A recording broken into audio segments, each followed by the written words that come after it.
Hey, good evening, everybody. Welcome in, SK. Good to see you again. Welcome in, Sensei. Ready to learn. Happy to hear it. All right. Very nice. We'll get started here in just a couple minutes then. Hey, Pierce. Nice to see you again. Thanks for coming. I remember I saw you last week too. Any thoughts on Lucid by any chance? Yeah, sure. Let's take a look. Wow, I haven't looked at this name in a while. Yeah, I mean, in general, it's absolutely beaten down. I don't think there's any other way around that.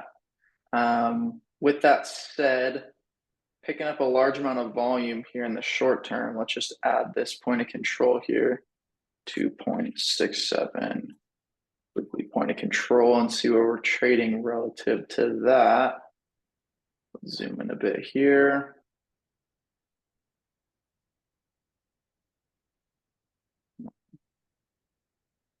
Okay, so we're just making it above this pretty important weekly level. We can zoom in even a little bit more here. Yeah, I mean, all in all, the chart's beaten down. I mean, there's no other way around that. But regardless, it looks decent in the short term, I guess. You could probably wait for a break back above this 290 or a move back down to this weekly point of control around 270. I mean, it looks decent. It's doubled in, let's see, a week or two. Oh, wait, never mind. I'm tripping. It was at $2 before, not one. Yeah, so it's up about 50% in a little over a week. Um, so it's definitely on a heater, but overall, I think it looks decent. I guess I think there's probably potentially better opportunities in the market, but that doesn't mean that this can't work. If I was looking in the kind of EV sector in general, I'd probably be more inclined to focus a bit more on Rivian, even though this one's still not incredible. It's got a little bit more of an established trend. Yeah, looks decent. Hey, Ninja, how's it going? Checking EL in last lecture. Yeah, let's take a look. How did EL do? I think, yeah, we talked about it last week. I don't remember what you were looking for on it. Last lecture would have been right around here. EL. Yeah, let's check. We'll check one of them that I think is kind of interesting. Celsius is a unique one, Norbin. This one's really beaten down. It was a big favorite of the rest of the marketplace just a couple months ago, really, and all of a sudden it kind of lost control here. Uh, all in all, not something I'm incredibly interested in until it can get back above the 32s. What do I think about XRP? Let's just take a look at that really quick. Um, XRP. Here we go.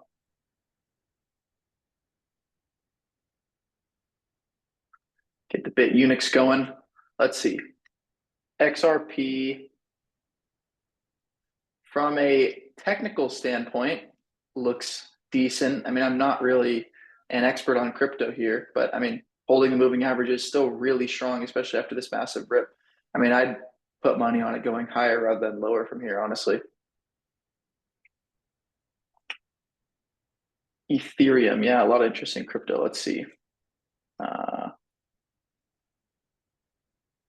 we'll just look at it on here, I guess. It's good enough. Oh, that's going to be terrible. That's not going to work. Let's see. Is that tradable here? Yeah, there we go. I know XRP doesn't have a futures contract. Ethereum. Okay. So right back into this 4K spot that was tough a couple years ago. It's really going to need to crack that if you're looking for higher, in my opinion. Um, yeah, this is a tough one. I mean, it doesn't look great below that 4,000 area, 4,100 to be a little bit more precise. Maybe even a bit of a double top there here in the short term. Um, I'd probably rather just wait to see it above that at this point. All right, last one for the quick scan. Let's see, grab. I was interested in this one. This is like the what is this one? This is like the Chinese DoorDash, right, or something like that. It's supposed to be the Chinese version of DoorDash. Yeah, this one looks decent. holding that $5 spot after today, a little bit of a double bottom. Yeah, there's none of these really names that we covered just now really jumped out at me too much, but they look fine. Indonesia two-wheeler Uber. Cool. All right, well, it's a couple minutes after the hour. I'm going to send out one message letting everybody know that we are going to get started, and then we will get right into things. So let me send out this message. Live lecture beginning now. All right, everybody. Welcome in. Thanks for joining me tonight. Big idea is to kind of bring things back to a little bit more of a fundamental building block style lecture with support and resistance. I think, generally speaking, this is going to be one of the most important concepts to wrap your head around. It's the easiest way to define your risk and reward when you're trading. It's, I'll say, some of the kind of most important way to start thinking about a trade is understand where the key levels are, understanding where it's trading at relative to these key levels of support and resistance. So all in all, support and resistance as a whole is incredibly, incredibly important. It's something that's very well respected all throughout the industry, whether you like it or not. It always will be an important fact of trading. So before I got too deep into that, I wanted to just give a quick reminder on what we have coming up throughout the rest of this week. So economic calendar pulled up here. Today was Tuesday the 17th. Tomorrow on Wednesday, we have the FOMC report coming out.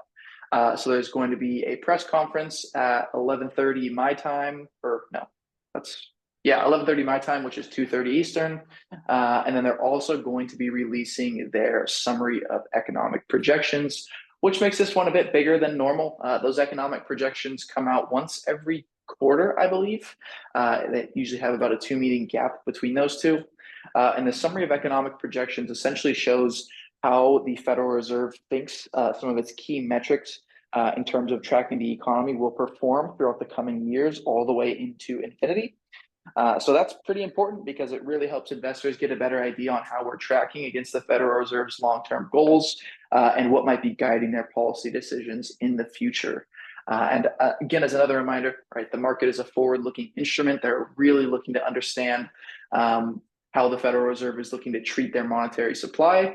And these economic projections really help give them a nice window into their minds a little bit. So a little bit more of an important FOMC than normal just as a result of that. But I think compared to 2 years ago, these FOMC meetings are a little bit less significant than they were in the depths of kind of the inflation spike there.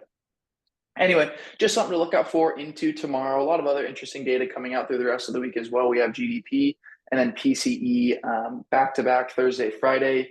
GDP is essentially the gross domestic product metric for the United States, and it's going to give us that quarter-over-quarter and year-over-year growth there. And then we also have the PCE, which is the producer cost. I don't know why it's E. I thought it was always PCE for index. I don't remember why I'm not. Producer cost something. Producer cost. Whatever. Anyway, that's going to be the Federal Reserve's kind of most important metric for inflation. So we got a lot of important data coming out this week. So just something for you guys to be mindful of as you're trading around that. There's going to be some pretty significant events coming out throughout the rest of the week. So just keep that in the back of your mind. Any questions, comments before we hop over into support and resistance? And we'll probably start by analyzing, I'll say, some of the more important / primed names in the market that are looking good for higher or lower, depending on the type of bias that we have, as a way to really help nail this concept home for all of us. Aaron is feeling neutral. All right, cool. Let's get on with it. So I got just a short couple PowerPoint slides here. This is a bit of an older one, but I figured we'd still bring it up. So support and resistance. Getting into it, this was just part of the beginners course series that we did. I don't even know when we last did this, and probably about time for us to start considering running this beginners course series again. And maybe I can even ask the question now. How many of you are familiar with the beginners course series that we do in here? How many of you have attended it? Is this something brand new to everybody? Again, we're not starting it tonight. I just kind of forgot the slide was in here and figured we would take the opportunity to talk about it real quick. Kevin's been in there. Awesome. Okay. About 50-50 so far. Some people it's new, some people. Okay, so a lot of new. Okay, okay. Wow. Actually a lot more new than I expected. Okay, that's actually really important for me to understand. Um, Maybe I'll just take a quick second to introduce this all to you all. Basically, the Beginner's Course series is a lecture series that I run. It's about 12 weeks long, so it goes about 3 months. It's pretty lengthy. Yep, of course, Husky attended. That's not a surprise. Good to see you again, Husky. The Beginner's Course series is essentially a 3 month course, you could call, which is what I'd like to think structured almost like what you could consider to be like a college or more professional level class, where essentially we go through all the basics, kind of starting out. So starting off with how the stock market works, how options work, some properties of options, then moving on to some more basic kind of technical analysis concepts. So looking at candlesticks, support and resistance, price action, and indicators. Building on top of that, we'll discuss trends and patterns. And then the last kind of couple lectures are when we start to get into more advanced concepts. And I could probably even add a couple more lectures to the end of this to make it valuable for the people like Husky who have already been here and might want to see something new, but don't want to sit through a bunch of old stuff. So I could honestly add some probably new ones that I have some ideas about at the end of this. But that's basically the Beginner's Course series. Didn't necessarily expect to introduce it, but big idea behind the Beginner's Course series is to develop successful traders, who would be every single one of you in this room, who can find and execute high probability trades and act on those opportunities with confidence. I definitely believe that this lecture series will 100% support you in your journey to that goal. Big idea here at Only Options Trades is to get you guys all to the point where you don't need to follow alerts. You have full confidence in your own analysis. Yeah, so I forgot the slide was in here, but great opportunity for me to bring it up. This isn't the course series starting tonight. Hector says, any idea when it starts? I mean, it's not scheduled. I haven't even thought about scheduling it until tonight, but I am completely fine with starting it probably first week of 2025. If we wanted to start the year off right, we could run it back, give it a 3 month course. And yeah, what do you think about that? You guys interested? All right. I am going to make it official right now. All right. Okay. Like, give me 1 second to make it official right now.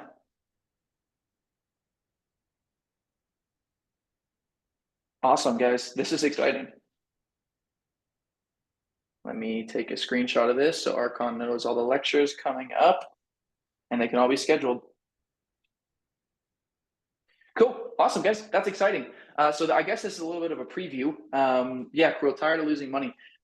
You should be, right? This is your hard-earned money. And in general, right, trading isn't something that you can just show up and think you're going to be good at on the first day. I can speak from my own experience in saying that when I started going on, let's see, 4.5 years ago, I'm reasonably new to this all myself. I'm not necessarily a 20-year veteran. I can't act like I am. But when I started about 4 years ago, 4.5 years ago, I thought I was going to be real good at it real quick. I thought I was going to be able to just, follow some alerts, make a bunch of money, and that'd be the end of it. But obviously, as I'm sure you all have gotten slapped in the face with, it's definitely not that easy, right? There's a lot more that goes into it. You really got to be focused on your education, focused on learning, focused on becoming self-sufficient, because it's not something that comes easy, right? It's any other career with skill, right? You can't go be a lawyer in a week. You can't go be a doctor in 2 weeks. You can't even go be a handyman in a week, right? It takes a lot of time, experience to learn, understand the field better, right? And that applies to any job, right? There's very few jobs, and I shouldn't say that, but there's a small amount of jobs where you could just go and be, an expert on the first day. Maybe handling cash at the cash register. Maybe you could pick that up pretty easy, or stocking shelves. Trump did it. Maybe he did. Yeah, maybe he did. And yeah, Adrian, this is all included with your membership. There's no extra cost for either premium or pro members. It's just one of our lectures that are all included. So no extra cost at all. Awesome, everybody. Yeah, let's plan for that then. So yeah, sorry, a little bit of a 10-minute delay there, but let's get into it. So support and resistance. What is support and resistance? I have two real vague definitions that I came up with on my own a while ago for support resistance. So let's talk a little bit about it. Support, the way I have it defined, is a level where buyers are prompted to purchase a security, and a resistance level is a level where sellers are prompted to sell a security. And again, these two definitions are incredibly, incredibly vague. As we get into the lecture series in a couple of weeks, you'll notice that that's a recurring theme, is that the definitions I give are likely very vague. And we build on that throughout the lecture because generally speaking, support resistance can apply to a lot of different assets, a lot of different securities. It's not just something that applies to stocks. We could see that same sort of behavior in futures and cryptos, et cetera. So support resistance is a really fundamental concept in the marketplace. And generally speaking, support is where we see price start to increase. So let's say, for example, an equity sells off into a level of support. Generally speaking, we should expect to see buyers step in and begin supporting price. And conversely, a resistance level is an area where we should generally expect to see sellers step in and begin suppressing the price of an equity. So, for example, we could probably look at something, I don't know, let's think of a decent example here. Maybe the Qs, I guess, could be decent. So this, something that hasn't been on a complete ripper. Maybe I guess, let's do a firm. This is probably good. So a firm has this couple level of resistance. We'll just focus on, I guess, this one right here for now, a couple key levels here. But generally speaking, right, it's got this level of resistance right around the 73 spot. We can see we came right into that level yesterday and sold off a bit into today. And then previously when we hit that 73 area, we got a decent amount of sellers stepping in for about a $4.50 down day. And this is just the first example that came to mind. There's plenty that we'll continue to look throughout the lecture.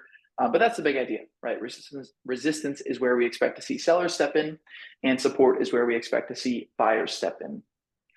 The concepts alone sound incredibly simple. One kind of big red flag for me to outline for you all is that nothing is ever certain in the marketplace. Any form of technical analysis is just one reason you might be right. If it was so easy for us to just say, oh, we're at support, we should probably buy. Oh, we're at resistance, we should probably sell. Everybody would be great at trading. It's not that easy. There's definitely more that goes into it.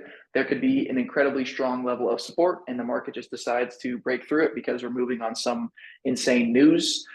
Or there could be a level of support that's so obvious, sometimes you're too afraid to hit it, which I guess that's your own fault at that point. But the example that I always love to bring back up is this support level on AT&T. This is one of my favorite trades I've ever done. And you can see I still have this all highlighted. So this is a support level on AT&T dating all the way back to December of 1996, which I know a good chunk of us probably in this lecture probably weren't even born at that time. So this is about the $15 level on AT&T. And if you take a look, we'll just zoom into this specific section here. We can see all the way back in 1996, we started to find some sellers around this $15 area. And you can see it's not perfect, right? We have some wicks here above that level and some bodies below. So it's not exactly perfect, but just something for us to notice, right? $15 level.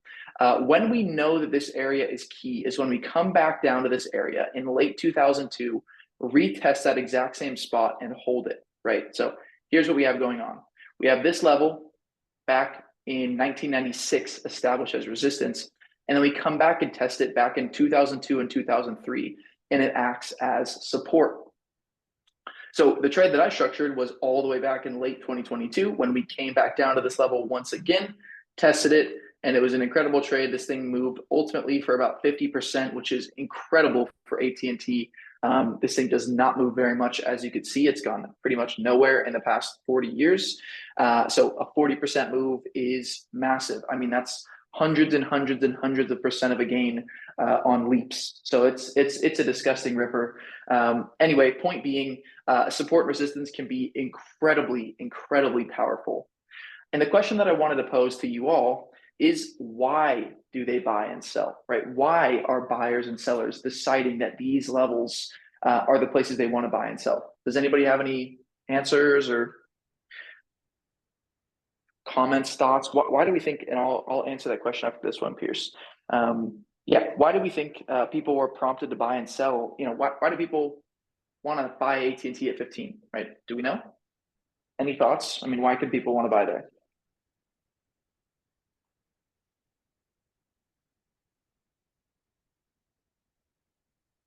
iPhone. So maybe a fundamental reason. Value is fair. No idea. Double bottom. No idea. Nvidia. Yeah. So based on your answers, some people have maybe some thoughts, and some people have no idea. The important thing for me to mention is that it doesn't really matter why people are buying and selling. As technical analysts or market technicians, whatever you want to call us, I guess probably couldn't call us that. We're not that official. We don't know why people are always buying and selling. It's also not important to know that, right? So many people have been conditioned to say, oh, something's ripping, what's the news? Oh, something's upping, what's the news? It doesn't matter what the news is. It doesn't matter why people are buying and selling. All that matters is that the fact that people are buying or people are selling. Because at the end of the day, the only thing that makes all of us in this room money is price. When price moves in a favorable direction for our trade, we make money. When it moves unfavorable, we lose money. It doesn't matter if we get 1,000 articles posted on some stock why it's a buy. If price doesn't move, we make no money. And it doesn't matter if AT&T got exposed for having millions of feet of lead cables and the stock doesn't move, which, spoiler alert, that did happen, and the stock did dump pretty significantly, which is funny. But anyway, that's besides the point. What I wanted to really stress is that when we're looking at support and resistance levels, we will never always know why a stock bounced at a specific spot. We will never know why people decided a stock should be breaking out in a specific spot. We can always have theories, right? There can always be reasons that we can attribute to that. But in my opinion, for the most part, it's not always important, right? We don't need to know as technical analysts, we don't need to necessarily know that at this time in late 2022, when AT&T was valued at $15 a share, that was actually its value in cash and assets. And that was something that I had realized during this trade. But once AT&T hit this level, it was actually trading at its book value, right? With no future earnings growth priced in, no revenue or profit priced in. It was strictly based on their assets at this price. So for this specific example, AT&T had reached an incredible fair market price where people wanted to buy, which great. That's an excellent reason for large funds to buy. But the more important fact is that large funds did buy here, and large funds have bought and sold at this level in the past. So it's evident to us that this $15 level on AT&T matters. And you'll notice a couple months after that, we came back down to the same level and now are up even more than we were before, about 63%. And another thing you'll notice is that it's not always perfect, right? This time we came right to that $15 level and never looked back. This time we came to that $15 level and didn't really do much for a while. You know, it was about 5 months before we really started moving, which that's a long time. But sometimes that's what happens. And in general, one thing that you'll notice is that the market and technical analysis in general is much more of an art than a science. There's nothing that's exact in the market. There's nothing that's going to be perfect. It's always going to be a little bit different every time. But for the most part, the patterns are repeated time and time and time again. So hopefully that answers that question. Why do they buy and sell? Sometimes we know, sometimes we don't. To address Pierce's question, why was I looking at AT&T? At that time, it was a stock that I was following a lot more closely than it is today.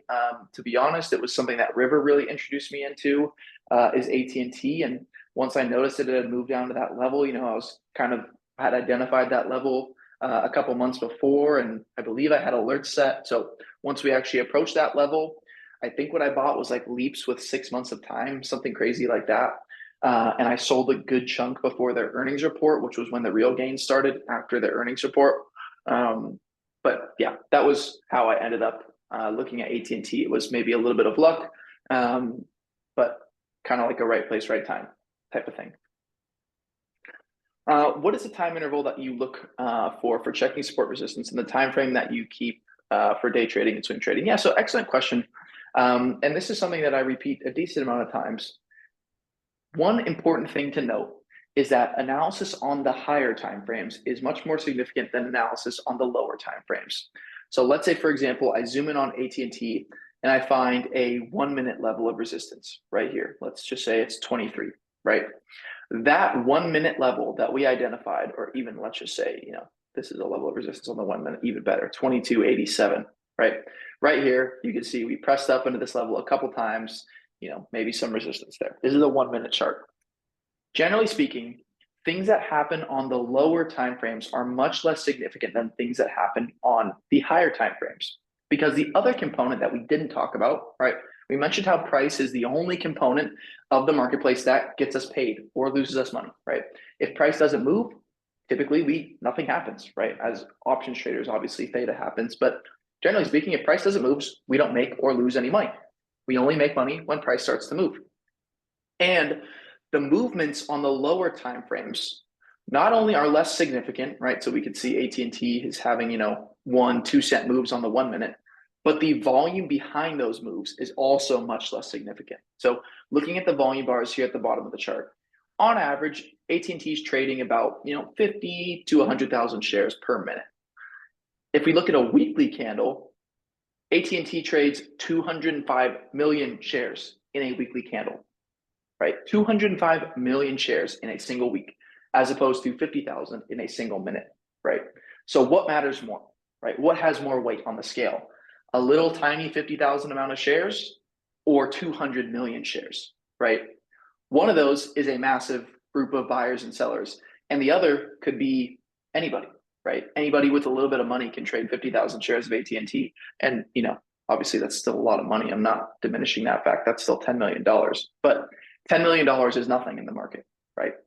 $10 million moves in a fraction of a second in the market, right? The overall market cap of the United States market, I think, is probably around $6 or $7 trillion, maybe more. If we include global equities, I think it's closer to $9 trillion. So small amounts of volume are nothing. It's a drop in the bucket. It doesn't matter. These larger time frame moves, though, become much more significant, right? When we're breaking resistance or rejecting a level on the larger time frames, that move is supported by hundreds of millions of dollars, which that's what matters in the market, right? When we're studying support and resistance levels, the reason that it matters is because we are looking for where institutions or big money players are getting in and out of trades, right? Because fundamentally, people like you and I, we don't have any impact on the market. We never have, we never will. We don't matter. Sorry, I'm sure you guys all matter very much in your individual lives, and hopefully I do too. But outside of that, we have no impact in the marketplace. With that in mind, all we can do is essentially ride the trends and ride the moves that larger traders are creating based on their buys and sells. So for example, when an asset like a firm breaks out with a 22% move above 3 massive levels of resistance, it's like an elephant in a bathtub, right? It's pretty obvious that big money is hopping in here. But if you look at the 1 minute, it's like a rubber duck in a bathtub, right? It's like, okay, nothing really exciting is going on here. But you look on the daily, you look at things on the daily going on, and it's like, wow, 22% in a single day on massive volume, breaking through multiple key levels of resistance. That's what you call an elephant in the bathtub, right? It would be pretty goddamn obvious if an elephant hopped in the bathtub with you. But if somebody threw a rubber ducky, if your eyes were closed, you probably wouldn't have any clue. Does that make sense? I know we're really getting deep into the analogies. Sometimes people like it, sometimes people don't. Sometimes they get a little off track and they start to get a little confusing. But how's that feeling so far?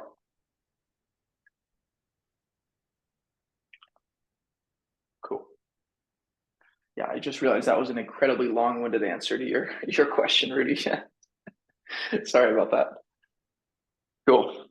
All right, happy to hear it. So I think I have a couple pictures. Yeah, so I have a couple just real simple pictures in here. This is super, super basic stuff. So I'll try and blow through it a little bit quick so I don't bore anybody. But basically, this is kind of a simplified drawing of what resistance and support looks like in the marketplace. So the black line would be the current price of an asset, and these blue lines would be your support and resistance levels. So we can see at the bottom here, this would be a level of support. It's where price historically has bounced. And then here, this level in the middle would be a level of resistance during this time frame. However, once we break above that level of resistance, generally speaking, the default assumption should be that the previous level of resistance should turn into support, right? Because ultimately, A level of resistance and a level of support is the same exact thing. It's just a key level. It's an important spot to be paying attention to. So whether we're above or below it, all that matters is that it's going to be key, right? If we move into that level, it's going to be key. If we move into it and look to reverse, it's still going to be important, right? So resistance levels can turn into support and vice versa once we break above or below those levels. So let's say we broke below this level of support here, we would expect that level to turn into resistance, right? That should be the default assumption when you're trading level to level. And then just a couple more graphics. I don't really like these ones as much, but they're still kind of in here, but you can see a similar concept kind of reflected with a candle chart. And while you guys look at that one, address Rob's question. Flips, Nano, and River love using the 30-minute and 1 hour sometimes, but rarely the 15-minute. Are those significant enough? Yeah, so the answer, Rob, is that it all depends on the type of trades that you're taking. River obviously will scalp like nobody's business. He is going to trade, be in and out of a trade in under 5 minutes. And as a result, it doesn't always matter what's going on in the higher time frames. With that said, though, I guarantee you that the levels that he gets, that he's trading off of, aren't coming from the lower time frames for the most part. A lot of the time, the level that he gets are coming, or the levels that he trades are coming from the hourly, are coming from the daily chart. Doesn't necessarily mean that just because he's trading on those lower time frames, he's not pulling the levels that he's trading off of from the higher time frames. Now, granted, when he's scalping, and really into it, he'll take a trade off the 5 minute. That's obvious, right? He'll bust that out, no big deal.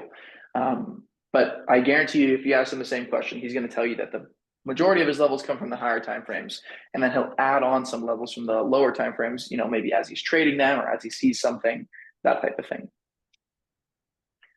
Flips and Nando, I can't speak for as much. Not really sure about Nando.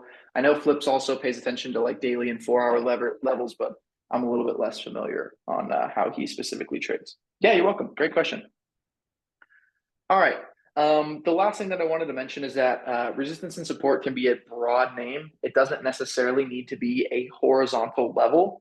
It could look a little bit more like a trend, like this. The one thing I want to mention about that is trends can be very subjective. Like if I told 3 people to draw a trend on a given stock, 3 people could draw it completely differently. With that in mind, I try to use that a little bit less as like a structure to trade off of, only because with horizontal levels, there's no subjectivity, right? A resistance level is a resistance level for everybody. It's no secret. Like for example, if we take a look at something like SoFi is a decent example right now. SoFi, pretty clearly some resistance that picked up at this 1650 area. And the way I got this level was all the way back. If we look at the weekly, the way that I originally got that level was from here on the weekly, which actually looks a bit high. It looks like it should be at 1649 maybe. Can even shift that down a bit. 16, we'll just call it 16.5 right there. A little bit better. Okay, so this level that I had on SoFi here is from the weekly, and we could see 2 pivots here, 2 wicks off of that level before a significant decline, right? This definitely looks like an area of resistance. Another level that I have here is the IPO highs, which you can see is just a single wick from when this name IPO'd. And if we zoom in here on the daily and take a look at this 1650 level, we could see how prices behaved here recently, right? I mean, check this out.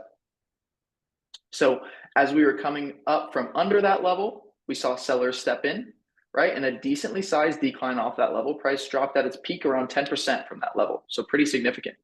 And now, as of today and yesterday, we have now broken above that level for the first time in years. And today we continue to hold above that level. So we retested a bit, held above it, and we could even look at how we behaved intraday around that level. So this is now looking at the 5 minute. Check this out from Monday's price action. So Monday's price action, we had a little bit of kind of a fake out in the morning. That's definitely a big part of SoFi's personality. It's not really one that you want to trade too early in the mornings. Then a little bit later in the day, we break above that level with a massive bull bar closing near its highs, form some kind of flag or consolidation directly on top of that level, and then continue higher. So a really nice one there. Then today on the 5 minute, this level was pretty clearly some resistance throughout the day, which ultimately we pushed above later in the day. So this is a level coming from the weekly. You'll notice it's a bit messier on the 5 minute, right? It's a little bit messier on the 5 minute. As we zoom out, it cleans up a bit, looks a little bit more clear. So like for example, on the 30 minute, it's a bit more clear now. But regardless, right, this is a level on the weekly time frame from all the way back, probably back into 2021, that we're using, or I'm using today to trade SoFi, right? Hopefully that makes sense. Flip said that he likes the chart pre-market high and low, yesterday's close. And yeah, so yeah, Flips loves those levels. There's not a damn thing wrong with it. It's a great structure to use as a day trader. I'll make it clear again, that's definitely a great structure for a day trader, but generally speaking, a swing trader won't always be using those levels for entries and exits on a swing trade. I definitely see it very common for swing traders to use that day's low as a stop loss. So let's say, for example, we'd even use SoFi for an example, right? If we were trading, I don't know, the break above 1650 today on SoFi on the 5-minute chart, we would have got long right here on that first break above 1650, and our stop loss would be a break below 1620 right here. So that's super common, right? We're pulling that 16.5 level from the higher time frames, and then we're setting our stop based on an intraday level. So that's definitely a viable way to define a trade if you'd like. Is Tesla good for support and resistance or not good for stocks all-time highs? Yeah, so I'll be completely frank and honest with you. Any stock, any equity, any really tradable asset, generally speaking, will reflect support and resistance levels. You'll see it in futures, you'll see it in stocks, you'll see it in crypto. Sometimes you'll see it in the options market. That's a bit more niche, and I really don't want to go down that pathway tonight, but sometimes you'll see it there as well. So the answer is every stock will use support and resistance.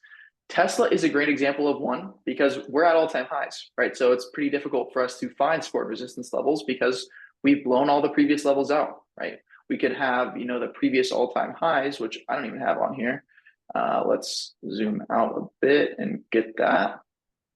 So we could always have those previous all-time highs marked, which is 414.5. So let's mark that, 414.5. And I usually like to label those and color them orange for my own sanity. And there we go. We can see how Tesla respected that 414.5 level, right? So we broke above that level, retested it, next day continued higher. So pretty simple there. And actually, honestly, looking at that is making me regret a little bit more that I didn't trade that specific setup. That was a little bit too easy. For more levels above all-time highs, you can use fib extensions. So what I would probably do is run some fibs probably from the swing high here all the way down about there, and then get those extended up, which gives us some fresh targets, and those are all already blown out. So we would have to run even more. Another way to get support and resistance above all-time highs is psychological levels. So 500 is going to be a big level for Tesla. I suspect that it will hit that this week, and I would also anticipate some reasonably significant selling coming into that level as well, as it's stacking multiple gaps higher like it is. All right, analysts sometimes talk about volume coming in or volume sitting for the ticker or institutions buy is going to happen at this level. How do they know that? Is that prediction based on the charts? Yeah, so I'll kind of explain your scenario in a different level, so or a different way. So analysts or other people in the voice chat will look at a stock and say, okay, it looks like volume's coming in. It looks like, maybe some larger traders are stepping in. There's two ways to determine that.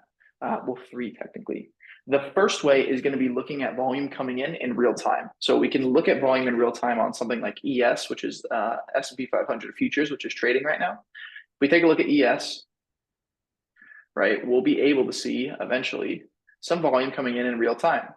And honestly, it'd probably be easier for us to just go simulate that. Let's just go simulate this. Let's go back to SPY on whatever day we just got brought to. All right, so it's brought us back to SPY in June of 2020, so this should be pretty good. Let's just take a look at this on the 5-minute. I think this is one that we've simulated traded before. So two things that you could do here.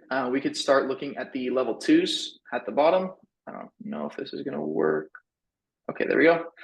So we can look at the level 2s here. So one way to kind of determine that there's sellers stepping in is looking for those. There's two ways to kind of analyze the level 2s. You'll want to see these larger sized asks coming in. So right now we have nothing too shocking, right? If anything, we have larger imbalances on the bid side for now. with this order of 33 lots, which that's pretty far away from current price, so I shouldn't give it as much weight. But right now, the orders that are coming in near the actual price are pretty similar in terms of size, where we have these 12 lot orders, 22, and then on the right side, 10, 10, 0, 5. And just take a quick step back. This is showing all the exchanges in the stock market. This is showing the price that those exchanges are offering. And then this is showing the amount of share lots that are trying to be traded at that price. So a lot is 100 shares. So when we see an ask coming in for 10 shares at 301.42 or 10 lots at 301.42, that's an offer to sell 1,000 shares at 301.42. And this shows all the limit orders in the market. So kind of two ways to look at this and deduce that sellers are stepping in. The first way would be to see that there's large limit orders coming in on the ask, which means a lot of people are selling. The second way would be to see large bid side orders on the buy side get melted through, which is kind of what we're seeing right now. So look, these sides compare to each other. You have 14, 16, 12, 10, 19, 16, massive orders on the bid side and not very massive orders on the ask side, yet price continues to drop, which generally speaking reflects people market selling. So that means they're like very urgently trying to exit by market selling, because when you sell the market, you just get out instantly. And we can see that these bid side orders are just getting melted through, like price continues down now under 301. And we continue to see large bid side orders, yet they just keep getting melted through, which should show us that sellers are in control. We have a large amount of sellers stepping in here. That's one way. And again, this isn't necessarily a lecture about the level two, so I don't want to go too far down this hole. The other way would be, well, second way would be to look at just the volume bar down here. And if it's above average size, then we know that there's a large amount of buyers or sellers stepping in. If the rate of volume is increasing very quickly, we know that large amount of sellers are stepping in as well, or buyers. And then the last thing would be looking to the options market. So that would be just going into the flow, which you could do with kind of any service. I just have access to unusual whales. It's not something I really use. And you can look in here and see, orders coming in for options contracts. And generally speaking, options are a higher leverage instrument. Well, not generally. They are a higher leverage instrument. So they're typically regarded as a bit more aggressive. So what I typically like to filter for is short-term contracts with large premium that's closer to the ask side. And if we look at something like Tesla today, I can almost guarantee you what the flow is looking like. But we'll just look at it together and we'll increase this to 100,000 here just so you can see. And we could probably correlate this. Let's just go down to the open. Wow, that's not even big enough. Let's also only, okay, wow, that's already all set. Let's just change this to $500,000 trades. Okay, that's not even really enough to filter it down, but that works, I guess. Anyway, we could see kind of large trades coming in all throughout the day, and generally speaking, we could correlate those to price action. So like here, for example, there was a bunch of different traders hitting the ask on 470 puts for February or January. There's about $5 million in puts, and it looks like it's going to be the same trader because it's all the same contract and they're all coming in a couple minutes after each other. So you got to assume this is the same trader and about very similar lot sizes too, these $1 million lots. So that's kind of an interesting one, right? Maybe a hedge for their position or a downside play. But again, I don't want to get too far down that road. But yeah, that would be the other way to kind of determine if there's sellers or buyers stepping in. You see that second touch of support with a smaller rejection. Does that hint at strength coming into the market and an eventual breakthrough? Yeah, that's a very interesting question, Aaron. And I want to see if we can find a really good example of that recently. Let's see if I could find one. I think this actually example here on the SPY is really good. So just to answer your question with an example, let's take a look at this 565 pivot here on the SPY, right? 565. So the first time we came into this level, it was a new all-time high. So we didn't know it was necessarily a level of resistance before we got there. But once we saw price hit a high here and begin declining, we knew that this is going to be some significant pivot for us to pay attention to. And ultimately, price declined approximately about 10% after hitting this level the first time. It once again hits that level and then only declines about 4%, right? So the amount of sellers that stepped in the first time was much greater than the amount of sellers that stepped in the second time. And you could kind of think of a level of resistance and buyers trying to break through it, like crashing into a brick wall repeatedly. If I took a Ford F-150 and hit a cinder block wall at 25 miles an hour, I probably wouldn't do very much damage the first time. But if I hit it a couple more times, we'd probably start to get some cracks. We'd probably start to get some deformations in the wall. And if I kept hitting it over and over and over again, I'd probably be able to get the wall to fall down. Or if I just decided to speed up all of a sudden, I'd probably be able to destroy that wall. So that's kind of the idea there, is that as we continue to reach a level of resistance, generally speaking, the amount of sellers there begins to decrease, and then ultimately we move through that area. Rob, that's an interesting question. How do we know for certainty that we found the support and resistance levels? Yeah, so obviously, as you already identified in your response, there's never any way for us to be certain about anything in the market, right? There's never a way for us to be certain that we know all the levels of resistance and support. There's never a way for us to be certain on any given outcome in the market. What we can be certain on, though, is that we are picking the highest quality levels of support and resistance, which is an excellent segue in probably the next part of the section, which is actually plotting these levels of support and resistance. So let's talk through that a little bit. So let's clean this drawing set up a little bit. Generally speaking, the first place I like to start when I'm charting out support and resistance is the pivot points in a trend. And I still haven't found a elegant way to explain this, so I'm just going to try my best to show it with a line chart instead, because I think that'll be a little bit easier. When you look at this line chart, right, what are the obvious places that price has reversed? Well, here is one, right? We can see very clear reversal in price there. Here is one. Here is a place that price reversed right around here. Here's a place that price reversed. Here's a place that price reversed. Here's a place that price reversed. Here's a place that price reversed, right? All I'm doing is I'm looking at these points in the line chart and saying, okay, where did price reverse? Where did price essentially start a longer kind of move to the opposite direction? It could be to the upside or the downside. And obviously you got to always mark your current all-time highs. Then if we switch back from line to candle, we could see a little bit better on how this all played out. And we can even clean this up a bit. So let's remove that level there. We'll leave that one. We'll adjust that later. Let's remove this level here. So we have kind of two duplicates there. And I guess we could leave that one. That was fine, but it's a little bit less clean. Just like that, we have a couple really, really good levels, right? Here, very clear level of support and resistance, right? This is the one we already talked about. Here, we come back down and we retest that same level of support, right? Here, very clear area of resistance, right? 583 area. And lo and behold, we come back down and retest that area, right?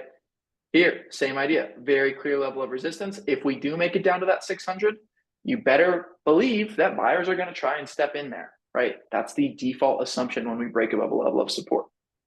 And if we switch back to our default drawing set, you'll notice that the levels that I have look very similar to the ones that we just slapped together in 30 seconds off the line chart.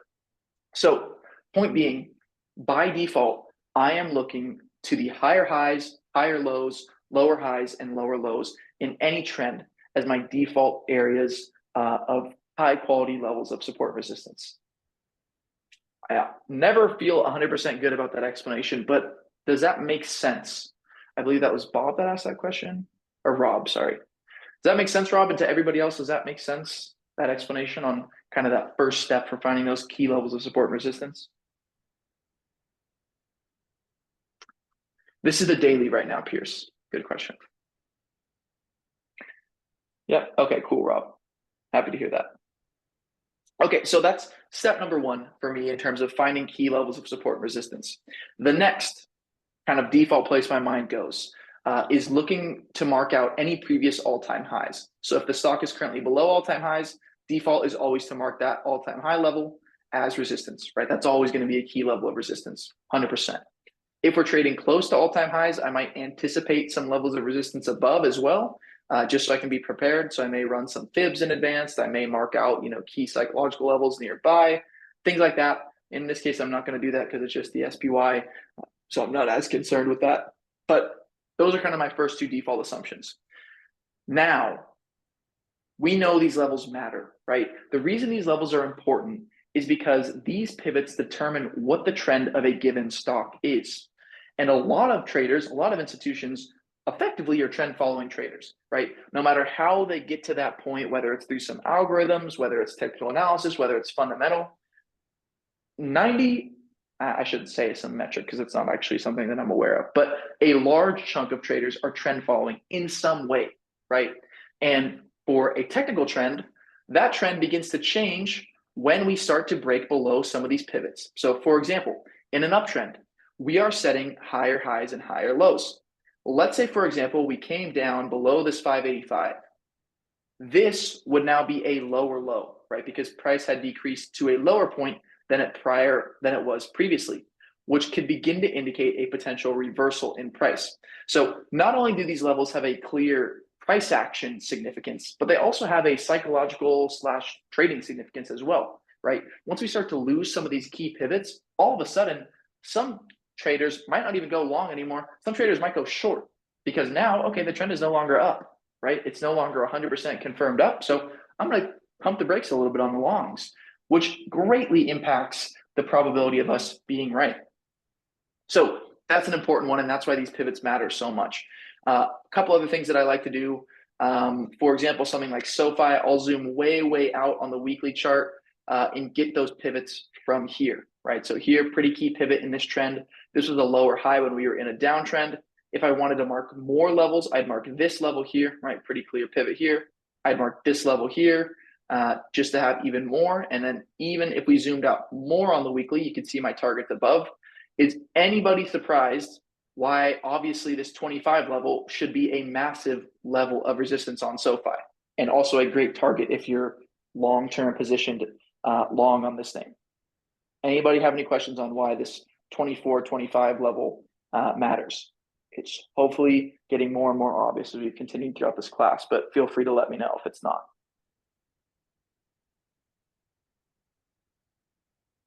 Cool. All right. And then the last thing that I do is use the volume profile, which the volume profile has always been my bread and butter. I have full lectures on this in detail, so I'm not going to spend too much time explaining it. But essentially, the volume profile represents the amount of shares traded at given prices, where our typical volume represents the amount of shares traded in given timeframes. This shows the amount of interest that institutions have at different prices. So, for example, we have a massive volume shelf on the SPY around this area. And lo and behold, it looks to be a pretty key area of support and resistance. And additionally, it looks like we have a significant volume shelf around this area, which lo and behold, it looks like there's some kind of support and resistance around there. And we're super zoomed out on the weekly, so we could probably clean this up a bit. So let's go down into the daily here to make it a bit more cleaned. So yeah, check this out. So these volume shelves are areas of key support and resistance, which I'll just box them and extend them so we can see a bit more clearly how they all line up. There is no coincidence, though, that this is a very common area for price to reverse. All right, check that out. Pretty cool. So those volume profiles can give us an additional aid in terms of figuring out where the buyers and sellers truly reside in a given equity. The last thing that I want to mention is ultimately we can tell how eager people are to buy or sell a stock, right? And the way that we can tell that is looking at the, I'll say, aggressiveness of buyers and sellers at these key levels. Going back to our A-firm example, when you see price appreciate 22%, right? This was a 22% single day move. Massive, right? A-firm is not a penny stock. A-firm is a, I don't know, $20 billion company probably, and hopefully I'll just fact check myself really quick because I want to make sure I'm not fully lying. Great, doesn't say. Okay. Anyway, it's a big company, right? It's not just a little company. When a company moves 22% in a single day, that again, can't stress enough, is like an elephant jumping in the bathtub, right? Everybody's blown out of the water. Everybody's surprised. And when we're breaking these key levels of resistance with this much strength and this much power, like they don't even matter. Let's just zoom out and look at how we reacted to that 52 level in the past, right? Look at this 52 level. The last multiple times we hit this level, just extending it all the way, we had a significant decline, right? Here, the last time we hit 52, price dropped 82%. Here, when we hit 52, price dropped 56%. 56% drop off that level.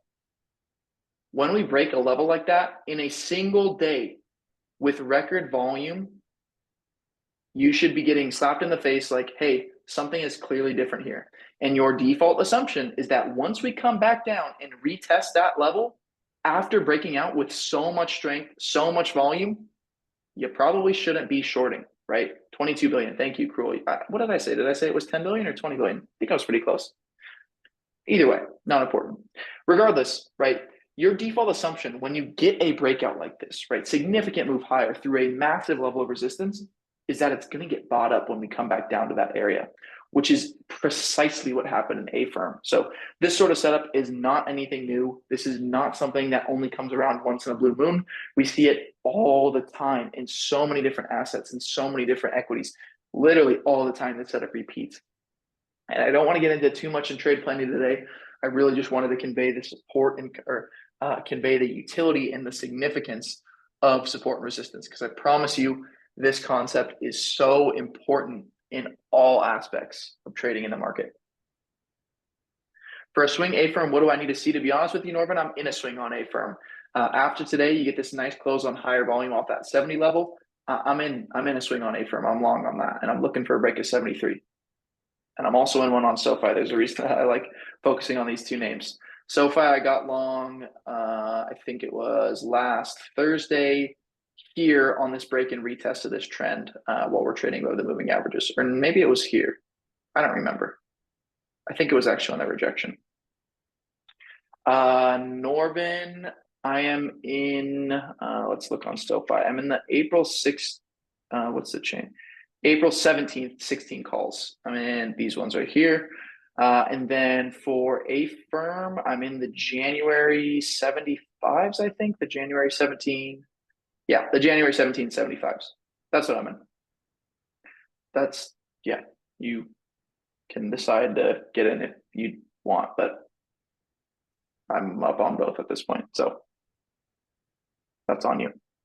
Anyway, that's pretty much everything that I wanted to cover today, guys. How are we all feeling? I know this one is a pretty kind of, I don't want to say basic, but it brings us back to basics. But even for me, these sorts of reminders are never something that we're above as traders. There's always something that hopefully we can learn from lectures or just discussing these concepts again. How are we all feeling? Feeling amazing. Yes, this is Tostie. Great. Buy high, sell low. Yep, that's the lesson of tonight, Cruel. Yep. Will this recording be posted on the Discord? Yeah, it should be posted on the Discord. Cool, guys. Well, again, I appreciate it. I'm happy that we talked about the beginner's course series. I'm excited. We'll probably try and get some more significant announcements going on about that. Get you guys in the know and see if we can make it a little bit more of a special event than normal. What's my SoFi target? 18 right now, which isn't marked on the chart, unfortunately, but 18. There's no signups, Ninja. You just got to show up. Yeah, I like 18, and then I'm not going to hold all the way to 24, but that's really my target. I don't know if that's going to come, but that's like a end of 2026 type of target. But 18 in the short term is what I'm looking for. And I don't remember why. I just remember that was the date by what is that? Are you asking the date on when I'm looking that by? I think this is why I had that 18 level identified, something like that. Got that. Then probably that little pivot there to watch out for. All right, we'll look at some charts. We got a little bit of time. CLS. What is this? I haven't looked at this in a while. Wow. What insane volume. Are you kidding me? Wow. Wow. That's actually crazy. Who said this? Norvin. What the hell do they do? It's got to be AI. Do you even know? CLS. Supply chain? Oh, electronics manufacturing and assembly. So this is some kind of semiconductor thing, isn't it? I don't know what the hell this is. Anyway, I mean, this thing's on a heater, Norman. It looks like I probably talked to you about this name at 61. I mean, this thing is absolutely gone parabolic. Yeah, I mean, in terms of a long-term entry, I think that is certainly come and gone. If you're going to get long on a name like this, I would just say my best advice to you is to just continue to follow the EMAs. You're not smarter than the 10 and 20 EMAs, and as long as those are trending up, you should continue to be long. But you should be incredibly mindful of the fact that this thing is up hundreds of percent in probably just about a half a year. So anyway, it doesn't look bearish for sure, but it's not something that I'm super excited about. I just don't know anything about it. KO, I like that. Something classic here. KO, I haven't looked at this one in a long time. Let's see what's going on. Ooh, it looks like it failed this weekly breakout pretty massively. Maybe even a little bit of a bear flag kind of forming here on the weekly. Long term, I'd love to see it down back to the 60 area. This always ends up being a good place to add KO. That's probably what I'd be looking for at this point. It doesn't look great below the 200 moving average, below the 50. EMA is trending down, trying to base out a bit. You could maybe draw this little kind of like pennant forming here. I'd rather see it down to 60 at this point if I was looking for a buy on this one, or just wait for it to set up a little bit more carefully in an uptrend. Yeah, I mean, all the quantum names, it's going to be kind of a similar comment to CLS that I made. It's like these are on a ripper. There's no way around it. Your IONQ, your QUBT, RGTI.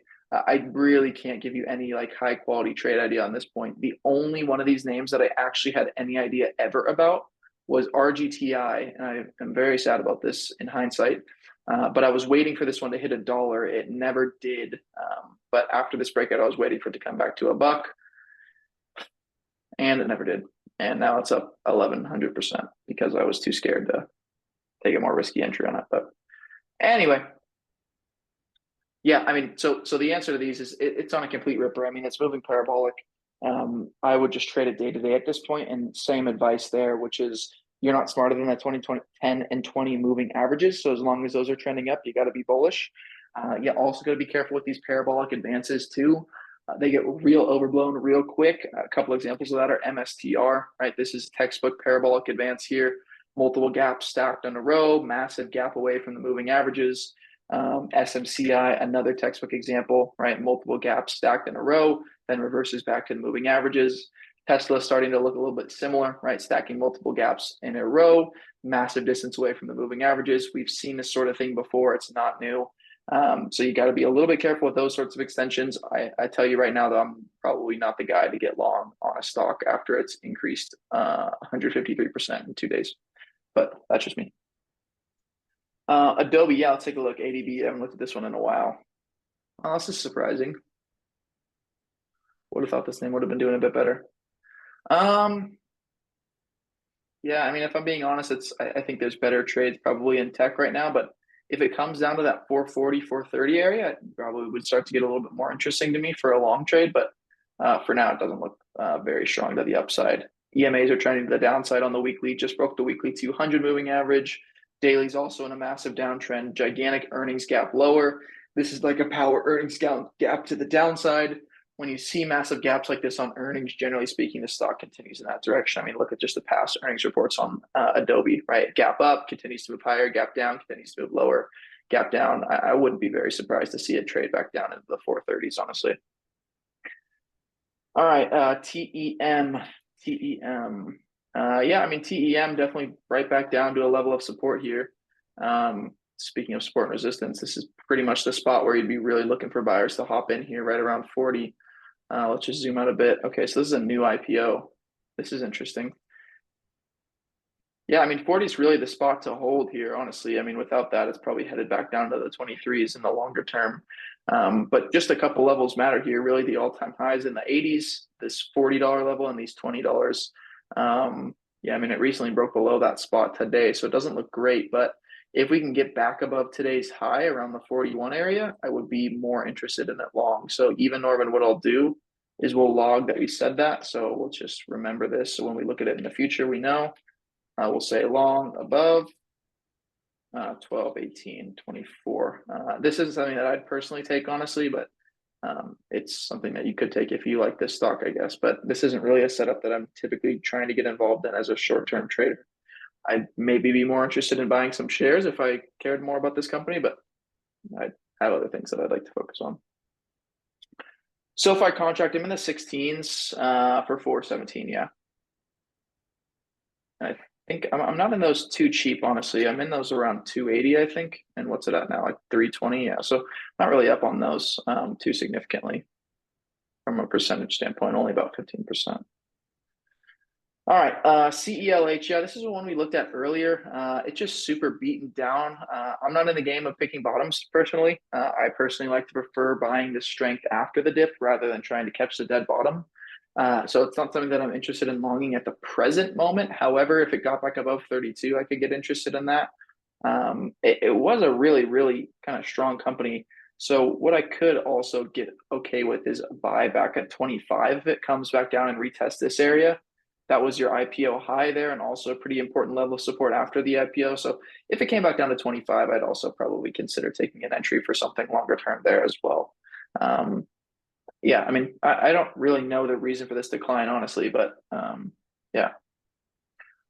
Yeah, the Qs, Husky, that's a great question. What I'll always say, what I've been saying for the past couple of years is the trend's still up, right? Fundamentally, the trend's up. There's no denying that. So at the end of the day, your bias has to be bullish. If your bias is bearish and the trend is up like this on every index besides IWM, you are wrong. You are just wrong. If you have been bearish for any longer than a couple weeks over the last couple years, you are completely and utterly wrong. Not calling out you in specific, Husky. It's just a fact. Regardless, getting past my opinions about people who I think are wrong. It's certainly extended in the short term. It's not typically a super bullish setup to see QQQ extended over 3% from the EMAs. So I wouldn't say it's the most high probability entry for a long at this point in time, but with FOMC coming up, I definitely would be interested in like day trading this. Nice inside day setup today. A break above 539, you got to be looking long. A break below 533, definitely easy to look short. Back down to the 530s with this amount of extension. But again, that doesn't mean I'm bearish, right? You can definitely trade reversals and uptrends. And that actually is typically more profitable than trading the trend itself, but also a lot more risk comes with that. Anyway, all in all, the trend's up, Husky. I mean, I don't need to explain to you. You get it, right? The trend's up. You got to continue to stay bullish and look for those setups. Probably the biggest concern in everybody's mind is breadth. This is RSP to equal weighted S&P 500, and it's doing rather awfully. I personally thought it would have held up at the 50 simple moving average, but it hasn't. Same idea with IWM. This one's coming back into its 50 simple moving average. I'd really like to see IWM start putting in some kind of bottom. It's going to be important for the market to see that continued rotation. ARK K names holding up well, which is kind of, what I consider to be, your little more speculative sort of growth names rather than just the overall bucket of small caps in the IWM. CLS paid huge bag. You turned 2K. Nice. I didn't give you anything, Norvin. Honestly, the trades that we talk about are ones that you mention, and I just give you levels and you take it. So you don't owe me anything, man. I mean, this is all you. I don't take credit for any single trade or any money that anybody makes. I mean, you guys are the ones clicking the buttons, not me. So it's all on you whether you make or lose money. So pat yourself on the back. And I know I'll be down to go out to dinner with you, Norvin. Not this Thursday, but and also not next Thursday because it's after Christmas. But in the next couple of weeks, Norvin, I'm back in the area. So whenever you're at that stop that's nearby my house, we can go get dinner. All right, Schwab. Oh, God, yeah, this is one that I've really just stayed away from, honestly. I'm using a Charles Schwab platform right now, but I just don't think the product is really moving in the direction that I think it should. I personally prefer TD Ameritrade over Schwab. I think it was better without Schwab personally, but it's just my own thing. It's just not something that I like to trade though. Yeah, I mean, if I was going to trade it, let's see. If you put a gun to my head and said, give me a trade plan for this, I would have a lot of trouble saying I want to get long unless it came back down to the 76 right at the 50 simple. You could make me get long there, I guess, if I had to, but it's just not as constructive of a setup as I'd like. Seeing this massive volume on these two multiple big downside days, it's just not really something that you want to see as a long trader, right? Something that's a bit more favorable is something a little bit more similar to your SoFi, right? Just a nice controlled move back into the EMAs, right? This thing's been on a massive rip. but it doesn't just dump 30% through the EMAs. It holds up nicely. There's no significant sell volume. You have nice reversal bars forming at the moving averages. So a much more favorable and controlled pullback. That's probably the biggest lesson in this specific example, is that controlled pullbacks are very different from reversals, right? They all start the same with a rejection of resistance, but they do not continue the same. Like, you're not going to see massive bars here with bear bars closing near their lows on increased volume. You're just not, right? And well, I shouldn't say you're just not, but you don't right now. Anyway. Microsoft and Apple next few weeks. Yeah, I mean, big tech has really been the place to be. Microsoft, I absolutely fumbled this trade. This was one of the first trades I gave in like a long time, and I got long like here, and I got gapped down on the next day, which was incredible. So I kind of stayed away from Microsoft after that because I was kind of pissed. But yeah, I mean, Microsoft's been on a heater. I've really just been staying away from it just after that. It's just been difficult for me to catch this one. But it looks great still. I mean, I really wouldn't be surprised to see a test of the 468. In terms of any kind of setup, oh yeah, okay. I mean, you got to be long over that 454, 455 area. That looks pretty nice. That's probably what I would do, is take it long over 455 at this point. And then Apple, yeah, I mean, similar idea here. This one's just on a heater. Really, the entry was on this breakout above all-time highs. I mean, I think that was kind of a gift there. Not much of a real long-term entry, but you got to just be day trading it day by day. In terms of a setup in the short term, you got a little bit of a flag here coming into the close. You could get long above the 253.50 area if you wanted something. Just continue to chase that momentum higher, but not anything that I'm interested in for like a longer term play at this point, but still very bullish. Let's see, Clo. Haven't heard of this one. Oh yeah, cloud computing. I don't know if this is just quantum though, is it, Norman? Yeah, this looks pretty decent. Break above this prior pivot. Just zoom out a little bit. Let's see what's going on. Yeah, this looks decent, Norman.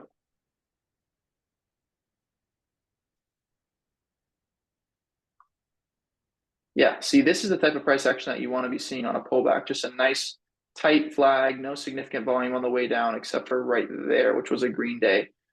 This is definitely more favorable if you're a long-sided trader. Cool. And then last question, my outlook on the FOMC rate cut. Honestly, I have really no opinion. I think at this point, the market has it kind of nailed down. The probability is real high for like a 25 basis point cut. I'm more interested to see the summary of economic projections, but I would defer to Tilio personally on kind of the more detailed impacts of that, just because he's always just the expert. My knowledge on that sort of thing doesn't even really compare to his really deep level knowledge, so I can't act like I have that covered. But yeah, I don't really have much of an opinion. Honestly, it doesn't really impact me at this point. I'm not concerned about it. All right, guys. Well, I appreciate your time. Thanks again so much, everybody, for being here. As always, it's been a pleasure, and excited to start the beginner course series starting in January. That's awesome. I made that decision. That makes me excited. Cool, everybody. Appreciate it. Thanks again for being here, and I hope you guys have a great rest of your night. Adios.